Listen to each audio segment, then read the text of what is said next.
¿Listos? Bueno, vamos a compartir, mis amados hermanos, la palabra de Dios. ¿La palabra de quién? No es la palabra mía, no es la palabra de alguien, es la palabra de nuestro Dios eterno. Bueno, muy bien, estamos estudiando el Evangelio de Juan y hoy continuamos con el estudio del capítulo 14. Vamos a estar viendo el versículo 28 al versículo 31.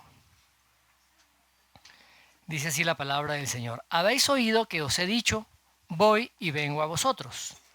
Si me amarais, os habríais regocijado porque he dicho que voy al Padre. Porque el Padre mayor es que yo. Y ahora os lo he dicho antes que suceda, para que cuando suceda, creáis. No hablaré ya mucho con vosotros, porque viene el príncipe de este mundo, y él nada tiene en mí. Mas para que el mundo conozca que amo al Padre, y como el Padre me mandó, así hago. Levantaos, vamos de aquí. La muerte y la resurrección del Señor Jesucristo son verdades centrales de la fe cristiana. Es el fundamento, básicamente, de nuestra fe. Hay un autor, Riley, que dice lo siguiente, abro comillas, dice: la peculiaridad magna de la religión cristiana. Otras religiones tienen leyes, tienen preceptos morales, formas y ceremonias, recompensas y castigos. Pero las otras religiones no pueden hablarnos de un Salvador que murió. No nos pueden mostrar la cruz. Esta es la corona y la gloria del Evangelio. Así que la cruz está en el centro de todo lo que importa a los creyentes. En otras palabras, la muerte del Señor Jesucristo. No es que adoremos una cruz o que la cruz sea lo más importante, no es lo que simboliza, lo que significa la cruz, la obra del Señor Jesucristo, su muerte allí. Muy bien, hay otro autor que dice lo siguiente. Dice: ningún evento del tiempo o la eternidad se compara con la importancia trascendente de la muerte de Cristo en la cruz.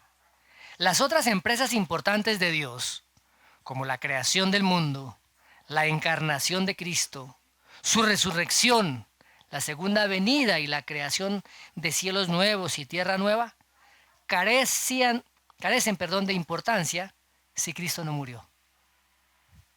Cuando se estudia a Cristo en sus sufrimientos y muerte, se está en el lugar santísimo, el lugar de misericordia regado con la sangre al que solo tiene acceso la mente instruida por el Espíritu Santo. De modo supremo, Cristo reveló en su muerte la santidad y la justicia de Dios, así como el amor divino que produjo el sacrificio. De manera similar, la sabiduría infinita de Dios se revela en semejante forma de salvación que nunca hubiera concebido mente humana alguna. Solo el Dios infinito estaría dispuesto a sacrificar a su Hijo. Cierro comillas. De tal manera, mis amados hermanos, que la muerte del Señor Jesucristo en ese sacrificio era el principal objetivo de la encarnación. ¿Para qué se encarnó Cristo? Para morir, para morir. La palabra dice que Él vino a dar su vida en rescate por muchos. Dice también la palabra que Él vino para reconciliar a los pecadores con Dios. Y la cruz fue ese plan divino, ese plan que Dios diseñó ahí antes de la fundación del mundo. No fue algo accidental, algo que ocurriera porque las circunstancias políticas o las circunstancias sociales se unieron para que esto sucediera. No, Dios fue el que diseñó ese plan para su Hijo desde antes del inicio de los tiempos. Y el mismo Señor Jesucristo fue consciente de eso. Él en múltiples ocasiones le enseñó a sus discípulos, le manifestó a sus discípulos de que Él tendría que morir que sería llevado a la muerte por medio de manos de hombres impíos. Incluso los profetas también del Antiguo Testamento predijeron el sufrimiento del Señor Jesucristo. Está escrito allí en el libro de los Salmos, en el libro del profeta Isaías, en Daniel, en Zacarías. Juan el Bautista también lo predijo allí en los primeros capítulos del Evangelio de San Juan. Incluso Moisés y Elías, recuerdan, en la transfiguración, hablaban precisamente de la muerte del Señor Jesucristo. Ahora, el sacrificio del Señor Jesucristo es el eje central sobre el cual gira toda la vida de la verdadera iglesia del Señor. En el bautismo, como creyentes, nos estamos identificando con la muerte del Señor Jesucristo. Cuando celebramos la Santa Cena, estamos proclamando la muerte del Señor Jesucristo hasta que Él venga. Y cuando se predica el Evangelio, se está precisamente predicando a Cristo, como dice la palabra allá en 1 Corintios 1:23, al Cristo crucificado. Así que a través de la muerte del Señor Jesucristo, esa muerte es la que da vida a todas las bendiciones ricas, preciosas de la salvación. Como cristianos, cuando hemos recibido la obra del Señor Jesucristo, somos justificados. O sea que somos declarados justos. ¿Cómo? ¿O por medio de qué? Por medio de la muerte del Señor Jesucristo. El apóstol Pablo dice que somos justificados por su sangre, gratuitamente por su gracia, mediante la redención que es en Cristo Jesús. Dice, el cual fue entregado por nuestras transgresiones y resucitado para nuestra justificación, como lo dice allá en Romanos 3:24. Así que Dios declara justos a aquellos pecadores que se han arrepentido y que se han acogido a la obra del Señor Jesucristo y particularmente a la muerte del Señor Jesucristo, entendiendo que Él pagó por causa del pecado de ellos y se hacen beneficiarios de esa justicia del Señor Jesucristo. Muy bien. La muerte del Señor Jesucristo también redime a su pueblo de la esclavitud del pecado. Efesios 1:7. En quien tenemos redención por su sangre, el perdón de pecados según las riquezas de su gracia. Y el autor de Hebreos también dice que no fue por la sangre de los machos cabríos que nosotros hemos sido justificados, sino por la sangre del Señor Jesucristo, que fue llevada al lugar santísimo, que entró allí de una vez y para siempre, llevando su propia sangre y a través de eso obteniendo eterna redención para el creyente. Muy bien. Ahora, la muerte de Cristo fue una propiciación. Propiciación, o sea, apaciguó o satisfizo la ira de Dios en contra del pecado. ¿Qué significa eso? Que a través de la sangre del Señor Jesucristo, esa sangre derramada, el precio por el pecado fue pagado. El precio por el pecado fue expiado, porque Él es la propiciación por nuestros pecados. Así que era fundamental, era esencial de que el Señor Jesucristo muriera. ¿Para qué? Para que nosotros pudiéramos tener el perdón de los pecados. Porque la palabra dice que sin derramamiento de sangre no hay remisión de pecados. El mismo Señor Jesucristo, la noche antes de su muerte, dijo: esta es mi sangre. ¿Recuerdan? En la última cena, esta es mi sangre, sangre del nuevo pacto que por muchos es derramada para remisión de los pecados. O sea que tenemos redención por su sangre, el perdón de los pecados, como lo manifestó el apóstol Pablo y a los colosenses en el capítulo 1, versos 13 y 14. Muy bien. También en Colosenses 2, 13 y 14 dice: y a vosotros, estando muertos en pecados y en la incircuncisión de vuestra carne, os dio vida juntamente con él, perdonándoos todos los pecados, anulando el acta de los decretos que había contra nosotros, que nos era contraria, quitándola de en medio y clavándola en la cruz. O sea, qué obra tan maravillosa. A nuestro favor.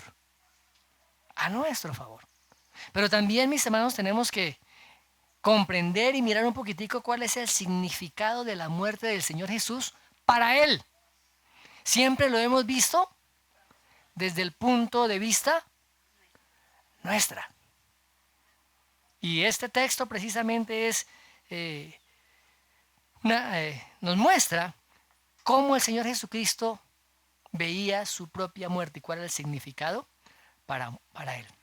Ahora, la muerte del Señor Jesucristo pues reconcilia a todos los pecadores con Dios. Nos lleva a tener una comunión con Él y nos lleva a tener comunión los unos con los otros, porque a través de su sangre somos limpios de todo pecado. Antes éramos enemigos de Dios, pero ahora por la muerte de Cristo somos reconciliados y hemos sido recibidos como hijos.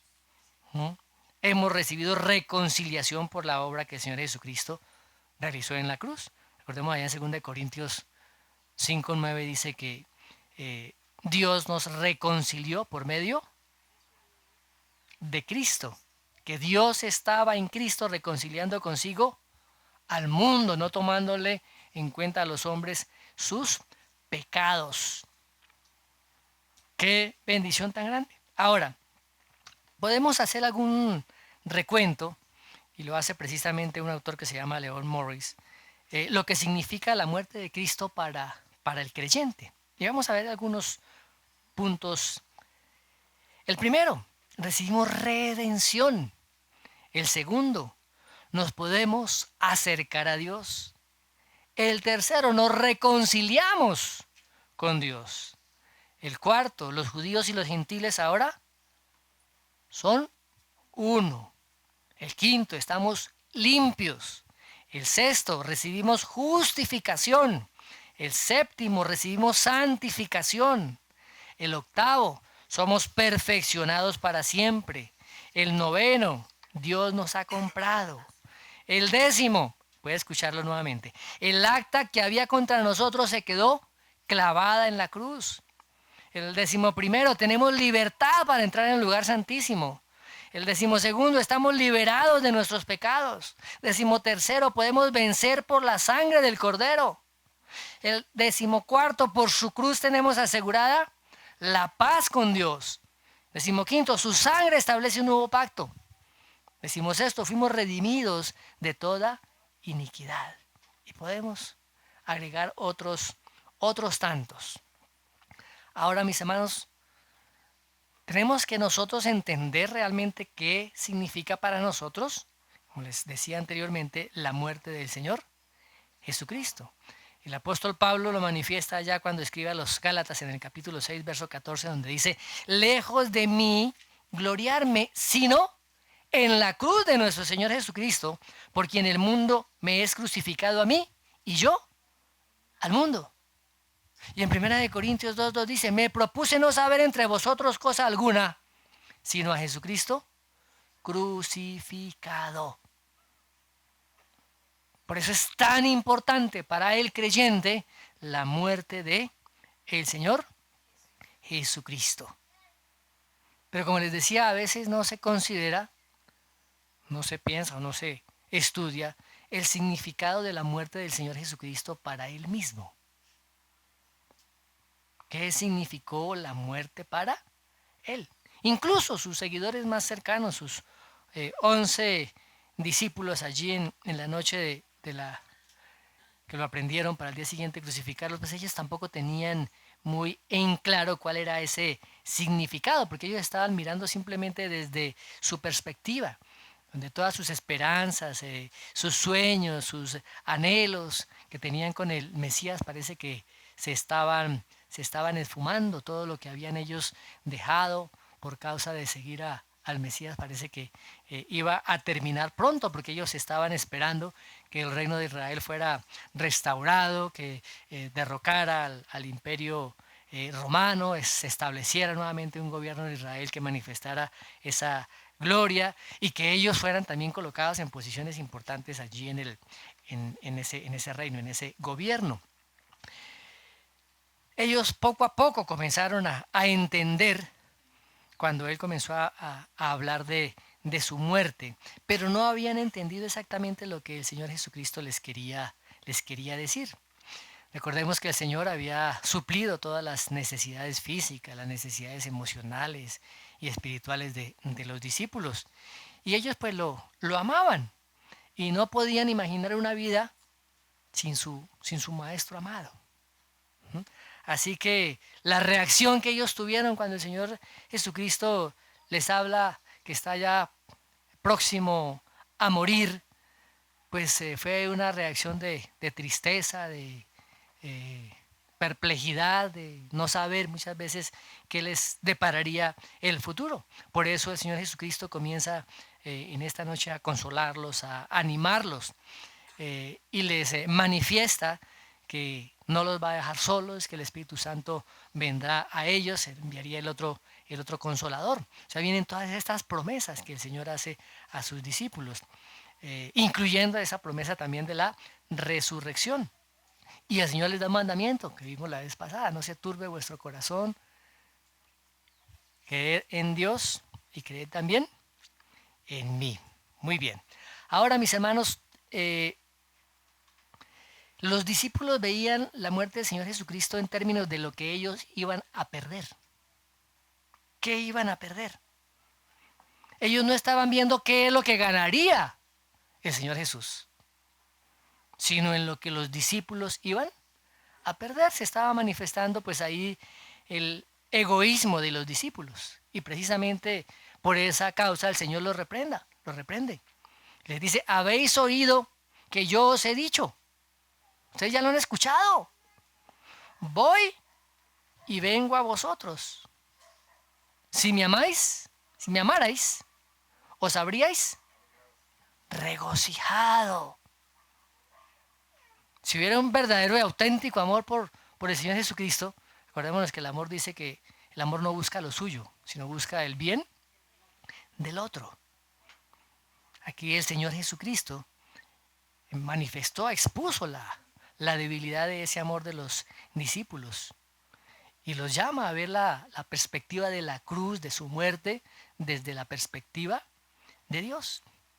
Y precisamente en este pasaje nos da algunas más facetas, algunas visiones del significado que tuvo para el Señor Jesucristo su propia muerte. Así es que vamos a compartir este significado, pues. Y la primera es que su ministerio sería vindicado. Que dice la palabra allí en el versículo 28, la parte B, dice: porque he dicho que voy al Padre, porque el Padre mayor es que yo. Después de la humillación en la encarnación del Señor Jesucristo, el Señor, él anhelaba estar nuevamente con su Padre. Aquí se refiere particularmente a esa restauración y a esa exaltación que tendría él a la diestra del Padre. ¿Qué hizo el Hijo cuando se encarnó?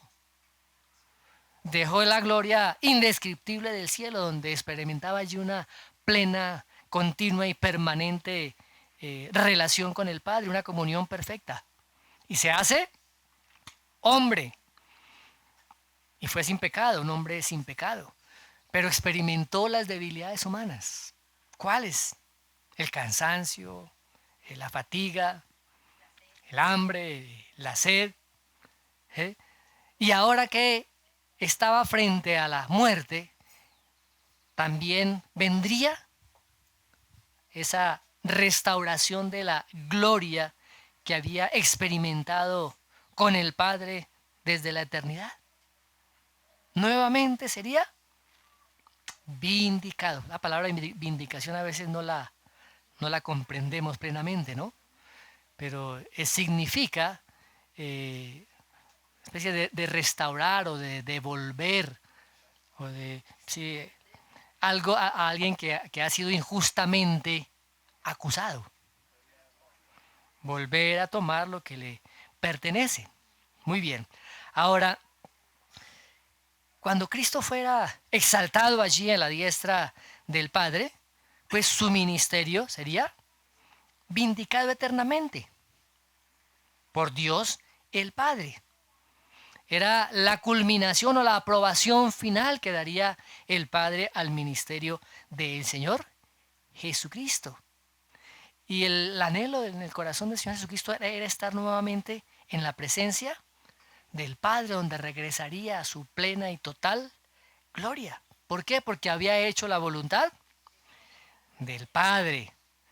Aunque estaba frente a una situación terrible de esa muerte en la cruz, él sabía que el Padre lo resucitaría de los muertos, que lo sentaría allí a su diestra, que le daría el poder, sobre todo principado, autoridad, como dice la palabra, poder y señorío, y sobre todo nombre, que se nombra no solamente en este siglo, sino también en el siglo venidero, como lo dice allá la carta del apóstol Pablo a los Efesios. Hay un autor que dice lo siguiente con respecto a este tema. Dice, cuando la humillación del Señor alcanzó profundidades absolutas con su muerte ignominiosa, Dios el Padre intervino decisivamente para vindicar y aprobar la humillación del Hijo. El Padre lo exaltó en magnificencia hasta el lugar más alto del universo. Claramente, el Padre recompensó a su Hijo por su vida y muerte en perfecta obediencia. Cuando Dios Padre exaltó a Jesucristo, lo vindicó. Cierro comillas.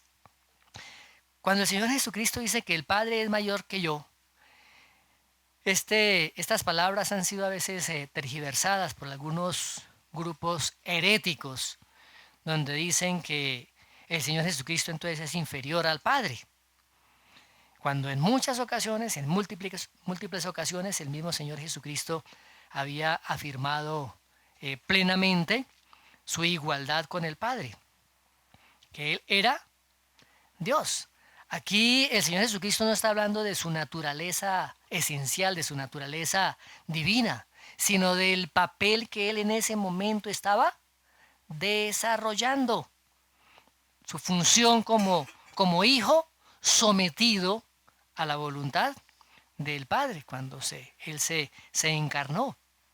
Así que está reflejando a un Cristo, a un siervo humilde, que fue el papel que el Señor Jesucristo asumió durante su estadía aquí en la tierra. Él ya lo había manifestado en otras ocasiones. Dice, el Hijo no puede hacer nada por sí mismo, sino lo que ve hacer al Padre, porque todo lo que el Padre hace también lo hace el Hijo igualmente. Filipenses también nos habla de eso, allá en el capítulo 2, versos 5 al 8. Dice que Cristo Jesús, siendo en forma de Dios, no estimó el ser igual a Dios como cosa a que aferrarse, sino que se despojó a sí mismo, tomando forma de siervo y hecho semejante a los hombres, y estando en la condición de hombre, se humilló a sí mismo, haciéndose obediente hasta la muerte de la cruz. El autor de Hebreos también nos dice que fue hecho un poco menor que los ángeles, pero que fue coronado de gloria y de honra a causa del padecimiento de su muerte. Así que el Señor Jesucristo se sometió a la voluntad del Padre. Y ahora el Padre nuevamente lo vindica, lo vindica a esa posición que tenía con él antes de que el Señor Jesucristo fuera encarnado. Y está vindificando aquí ahora su ministerio. Hay un autor, Carson, que dice lo siguiente. Dice, si los discípulos de Jesús lo amaban realmente, estarían felices por su retorno al Padre, porque regresaba a la esfera donde pertenecía, a la gloria que tenía con el Padre antes del comienzo del mundo, al lugar donde el Padre no disminuye en gloria, sin duda más grande que el Hijo en su estado encarnado. En este punto los discípulos habían respondido emocionalmente en total acuerdo con su percepción de su propia ganancia o pérdida. Si hubieran amado a Jesús, habrían percibido que su partida a su casa era su ganancia y se habrían alegrado con él ante la noticia. Tal como están las cosas, su pena era un indicador de su egocentrismo. Wow. Solamente estaban pensando en ellos mismos. Muy bien, continuemos. Verso 29 y la primera parte del verso 30. Y ahora os lo he dicho antes que suceda, para que cuando suceda creáis. No hablaré ya mucho con vosotros. También el mensaje que el Señor Jesucristo quedaría verificado. Un mensaje veraz. Ahora, ¿los discípulos creían que el Señor Jesucristo era el Mesías, era el Hijo de Dios? Sí, en algunas ocasiones lo afirmaron. Cuando el Señor Jesucristo les pregunta, bueno, ¿y ustedes quién dicen que soy yo? Y Pedro, como vocero ahí de los 12, él contesta, pues, tú eres el Cristo, el Hijo del Dios viviente. ¿Recuerdan también cuando el Señor Jesucristo exhorta a toda la multitud y la mayoría de los que estaban ahí, incluso algunos discípulos que lo seguían, se fueron? Y el Señor les dice, ¿ustedes también se quieren ir? ¿Y qué contesta Pedro? Señor, pues ¿a quién iremos? ¿Sí? Tú tienes palabras de vida eterna y nosotros hemos creído y conocemos que tú eres el Cristo, el Hijo del Dios viviente. Pero a pesar de estos testimonios y de estas declaraciones, aún tenían luchas allá en su corazón, luchaban con la duda. Y esto llevó a que el Señor Jesucristo los reprendiera en algunas ocasiones. Y ellos también respondieron ante estas exhortaciones del Señor diciendo, Señor, aumentanos la fe. Muy bien. Ahora, sigue diciendo la palabra, dice, ahora os lo he dicho antes que suceda para que cuando suceda, creáis.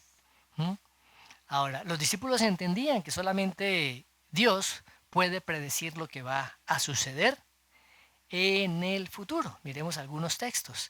Isaías 42:9. Dice, he aquí se cumplieron las cosas primeras, y yo anuncio cosas nuevas antes que salgan a la luz. Yo os las haré notorias. Otro texto, Isaías 46:9 y 10. Dice, yo soy Dios y no hay otro Dios, y nada hay semejante a mí, que anuncio lo por venir desde el principio y desde la antigüedad lo que aún no era hecho. Que digo, mi consejo permanecerá y haré todo lo que quiero. Más adelante también en el libro de Isaías, el Señor dice a su pueblo, ahí en Isaías 48, versos 3 y versos 5, dice, lo que pasó ya antes lo dije, y de mi boca salió, lo publiqué, lo hice pronto y fue realidad. Y más adelante dice, te lo dije ya hace tiempo, antes que sucediera, te lo advertí. Dios sabe lo que va a ocurrir. Él es el que puede dar esas palabras proféticas en el sentido de que Él dice lo que va a suceder porque Él ya lo conoce. Mientras que los ídolos de Israel eran totalmente incapaces de predecir el futuro, aunque intentaban hacerlo y generalmente le decían al pueblo que todo estaba bien, que así iban bien, que iban a ser bendecidos, cuando el mismo pueblo estaba viviendo en pecado, estaban apartados de Dios, que no es muy lejos de la realidad que está sucediendo hoy en día, mis hermanos. Todo este conflicto que está pasando en el Oriente Medio no es por casualidad, no es por casualidad. Tenemos que mirar las escrituras también y ver cómo Israel todavía está esperando a su Mesías. ¿No se dieron cuenta que el Mesías ya vino, mis amados hermanos? Bueno, muy bien. Ahora, todo lo que el Señor Jesucristo y todas las predicciones que hizo Jesús se cumplieron. Y cuando los discípulos vieron que esas palabras se cumplieron, su fe creció, su fe se aumentó grandemente. ¿Ah? Cuando Él dice, habla de su muerte y de su resurrección. Y vemos allí en un texto allí en los evangelios donde Pedro y Juan corren al sepulcro y ven la tumba vacía. ¿Ah? Y la palabra dice, y vio y creyó. No había entendido todavía, no habían entendido todavía. Creyeron hasta ese momento cuando vieron la tumba. El cumplimiento de lo que el Señor Jesucristo había dicho, las palabras proféticas o las palabras que venían a cumplirse en el futuro, cuando se cumplieron, los discípulos creyeron. Y el Señor Jesucristo le sigue diciendo, mire, no hablaré ya mucho con vosotros. No dice que ya se va a callar, ¿no? No es eso lo que está hablando, porque el discurso continúa hasta el capítulo 16 del Evangelio de Juan. Lo que les estaba diciendo es, mire, yo ya estoy pronto a partir, estoy pronto a irme, así es que no voy a hablar más con ustedes, porque mi tiempo aquí en la tierra ya va a terminar, va a concluir. Él les estaba diciendo eso. Muy bien, sigamos. La parte B del verso 30, que dice, porque viene el príncipe de este mundo y él nada tiene en mí. La misión que el Señor Jesucristo vino a realizar tuvo total victoria. Victoria. Aquí es la segunda mención de 13 referencias con respecto a Satanás que se habla en Juan como el príncipe de este mundo. Ahora, no es que Satanás sea el gobernante legítimo de este mundo. Satanás claramente es un usurpador que tiene el permiso de Dios. Sí, tiene el permiso divino, sí. ¿Sí? Y es el príncipe de todo el sistema maligno del mundo. A veces la gente se pregunta, ¿pero qué hay de malo en hacer esto? ¿O qué hay de malo en hacer aquello? Pues para la gente que no conoce al Señor, pues no tiene mayor incidencia. Pero para el cristiano tiene que entender cuál es el sistema de pensamiento del mundo. Y tiene que comprender a través de la palabra de Dios cuál es el sistema de pensamiento del reino. Cuando hacemos algo, cuando vamos a realizar alguna cosa, aún en nuestros propios pensamientos, tenemos que poner a un lado, este es el pensamiento del mundo y este es el pensamiento de Dios. ¿Qué dice Dios? ¿Y qué dice el mundo? Y con base en eso es que nosotros debemos funcionar o debemos vivir. ¿Qué es lo santo y qué es lo profano? El mismo apóstol Pablo decía, para mí todas las cosas me son lícitas, pero no me dejaré dominar por ninguna de ellas. ¿Qué nos dice hoy el sistema del mundo? El sistema del mundo nos dice que el asesinar a una persona no es malo. Podemos sacarlo del vientre de la madre, porque el mundo no considera a una persona ese ser que está allí en el vientre de una madre. Entonces, tiene el pensamiento de que matar, el asesinato a un ser indefenso, no tiene problema, porque es que la ley, las leyes de las naciones ya lo aprueban. Pero ¿qué dice la ley de Dios? La palabra dice, no matarás. No matarás. ¿Qué dice el sistema del mundo? Amarás a tu prójimo como a ti mismo. ¿Y qué es lo que vemos hoy en día? Guerras en un lado, en una nación contra otra nación, un pueblo contra otro pueblo, y sin ir muy lejos, las guerras dentro de la misma familia, el esposo contra la esposa contra el esposo, los hijos contra los padres contra los hijos, los tíos, los primos, y se vuelve eso un desorden impresionante, mis amados. O sea, tenemos que mirar qué es lo que dice la palabra de Dios. Pero a veces nos dejamos contagiar tan fácilmente del pensamiento del mundo que nos parece normal. Nos parece normal. ¿Y qué es lo normal para el cristiano? ¿Qué tiene que ser lo normal para el cristiano? Los pensamientos de Dios, la palabra de Dios. Vemos que el Señor Jesucristo estuvo en conflicto con Satanás desde el primer momento en que fue encarnado.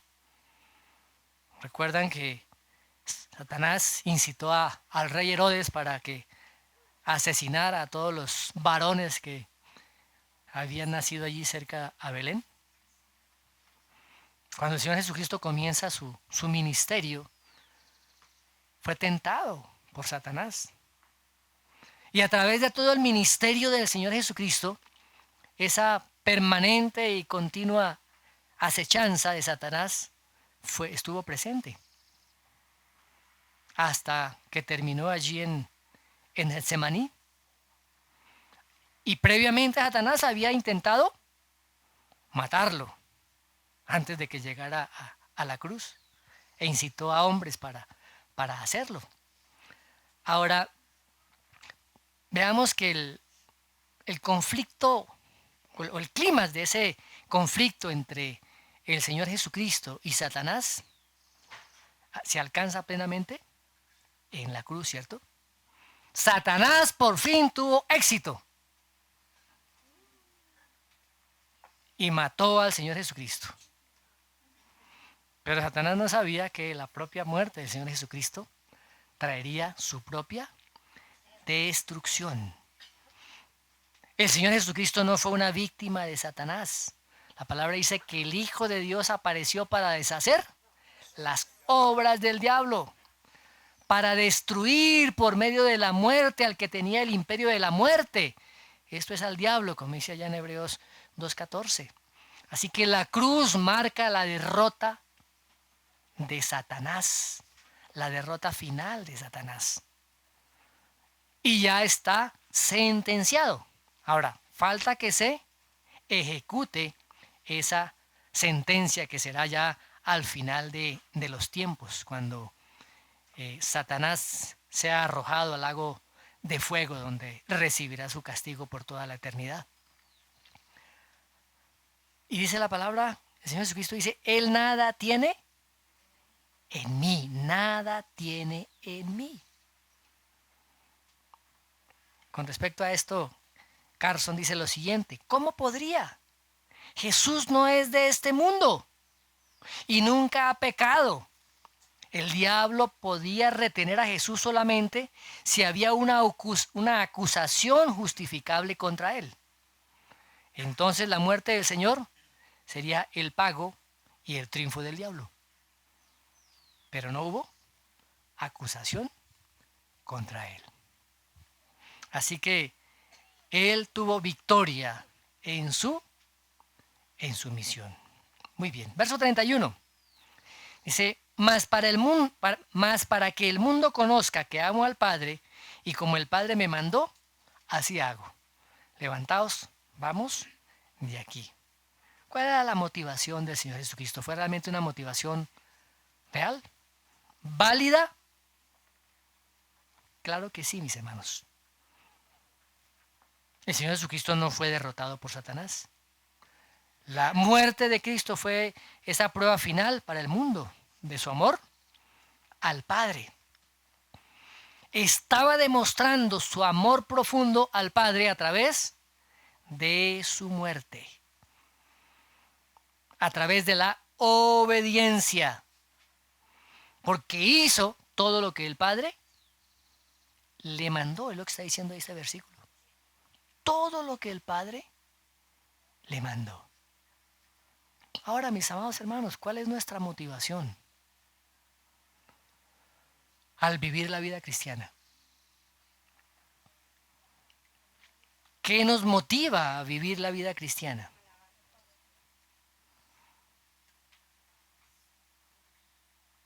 No, pues que allá cantan chévere.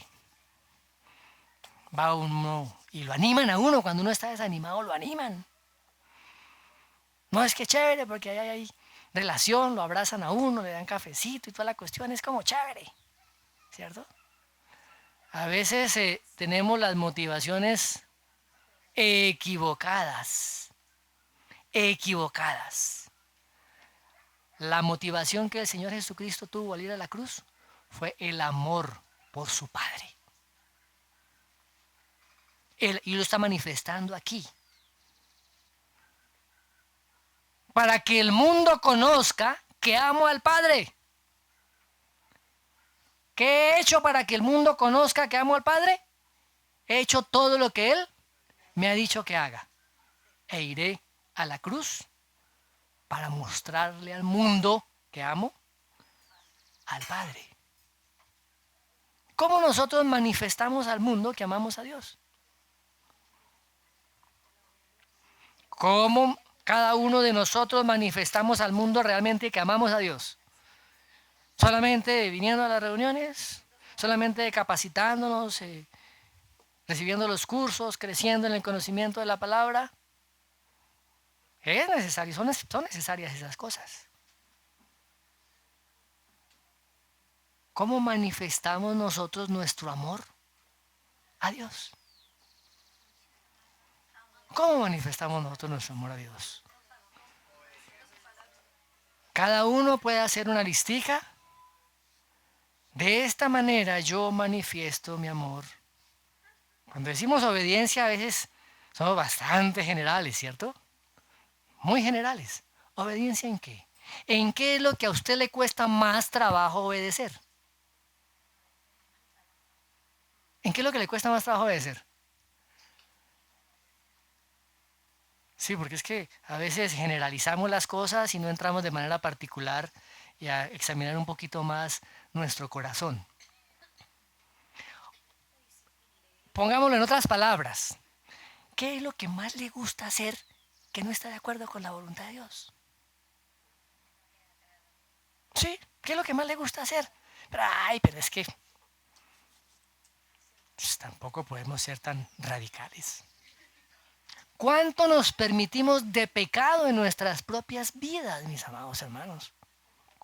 Cosas que debemos hacer y no las hacemos. ¿Sabemos que tenemos que orar todos los días? ¿Sabemos que tenemos que estudiar la palabra todos los días?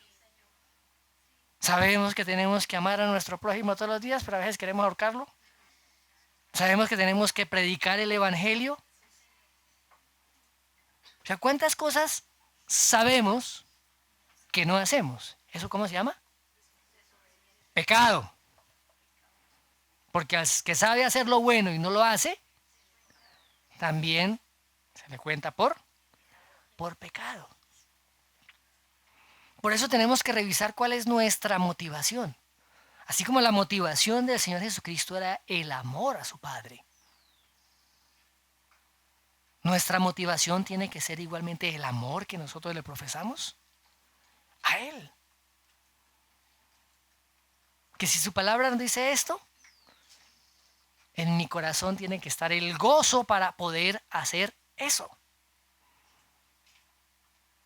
Por causa del amor que hay en mi corazón hacia el Padre. El amor hacia Dios se tiene que manifestar de una manera práctica. Práctica. Como les decía, ¿cuál es el sistema de pensamiento del mundo? El sistema de pensamiento del mundo es un sistema totalmente egoísta. Esto es mío, yo lucho por lo mío, yo peleo por lo mío, a mí qué me importan los demás. Y si me hacen daño, yo respondo el doble.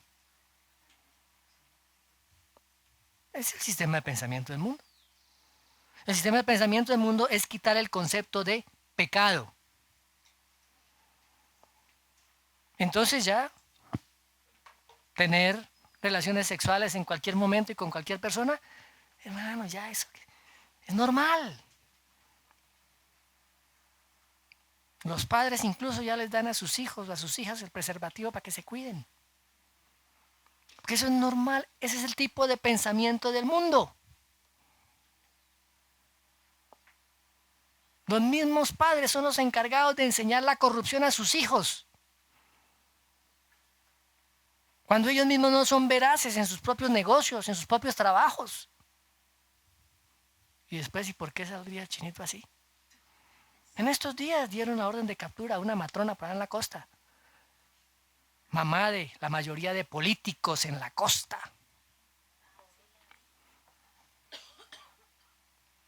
¿Qué se puede esperar?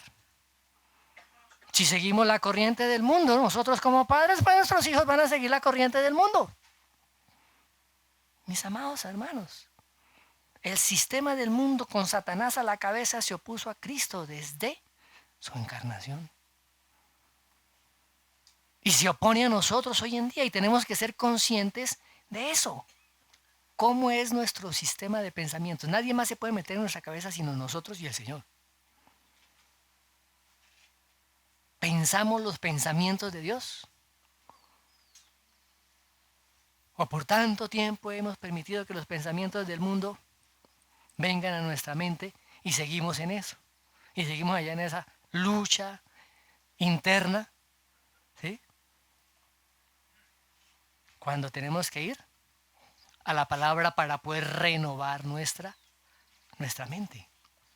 ¿Cómo vivimos en nuestro hogar? ¿Qué principios estamos aplicando? ¿O los principios del mundo o los principios del reino de Dios? ¿Cómo estamos formando nosotros a nuestros hijos? Mis hermanos, en el principio no había escuelas, no había hogares de bienestar para los niños, no había guarderías, ni había nada de párvulos, prejardín, antejardín y todas esas cosas. Nada. ¿A quién le correspondía la formación de los hijos? ¿A los padres? A los padres. Pero ahora dejamos lo más valioso que es la formación de nuestros hijos a cargo de un poco de gente que ni conocemos. Un poco de gente, profesores y maestros que están llenos del sistema del mundo. Mis amados hermanos, tenemos que meternos en lo que Dios nos ha llamado a hacer.